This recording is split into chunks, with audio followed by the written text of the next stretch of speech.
అందరికీ నమస్కారం. ముందుగా నా పేరు పర్వతిరెడ్డి లోకేష్ రెడ్డి. ఈరోజు మనం చూస్తున్నట్లయితే ఎన్డీఏ ప్రభుత్వం అధికారంలోకి వచ్చినప్పటి నుంచి చెప్పిన హామీలే అమలుపరచలేదు.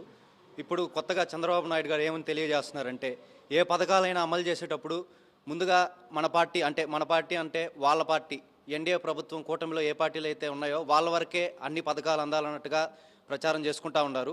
వైసీపీ ప్రభుత్వంలో వైసీపీ నాయకులకు కానీ కార్యకర్తలకు కానీ ఎవరైతే వైఎస్ఆర్ కాంగ్రెస్ పార్టీ సానుభూతి పరులు ఉన్నారో వాళ్ళకి ఎవరికీ కూడా ఏ పథకాలు అందకుండా ఉండేటట్టుగా వాళ్ళు ప్రయత్నం చేయడం అనేది మనం చంద్రబాబు నాయుడు గారి మాటల్లో వింటున్నాం. సో ఇది చాలా దుర్మార్గమైనటువంటి చర్య అని కూడా నేను తెలియజేస్తూ ఉన్నాను.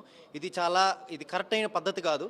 ప్రజాస్వామ్యం అన్న తర్వాత ప్రజలందరికీ ఒకే న్యాయంతో మనం నాయకుడు ఎవరైనా సరే, చీఫ్ మినిస్టర్ అయినా ఎవరైనా సరే, ఆ నాయకులు అందరికీ ఒకే న్యాయం అన్నట్టుగా చేయాలి. ఈరోజు మనం చూస్తున్నట్లయితే చంద్రబాబు నాయుడు గారు, ఇది ఆయనకేం కొత్త ఏమి కాదు. ఎప్పుడు చంద్రబాబు నాయుడు గారు కానీ తెలుగుదేశం పార్టీ నాయకులు కార్యకర్తలు కానీ చెప్పిన మాట మీద ఎప్పుడు నిలబడరు.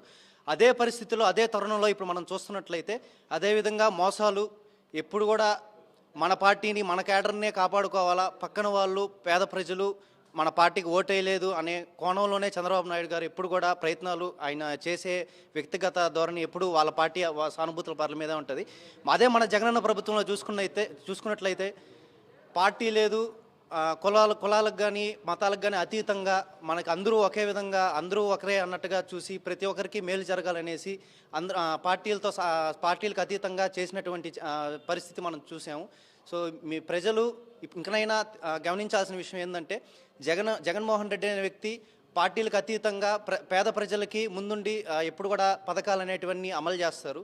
సో ఈరోజు చంద్రబాబు నాయుడు గారిని చూసుకున్నట్లయితే పార్టీలకు అతీతంగా చేయకపోవడమే కాకుండా వాళ్ళ పార్టీలకు కూడా కనీసం ఇప్పటివరకు ఏది చేయలేదు. అదే ఇప్పుడు చేయబోతుండేది కూడా వాళ్ళ పార్టీ వాళ్ళకే చేయాలన్నట్టుగా చేయడం అనేది ఇది చాలా తప్పు చర్య అన్నట్టుగా మేము వైసీపీ పార్టీ నాయకులు అందరూ తీవ్రంగా ఖండిస్తున్నామని కూడా తెలియజేస్తా ఉన్నాం.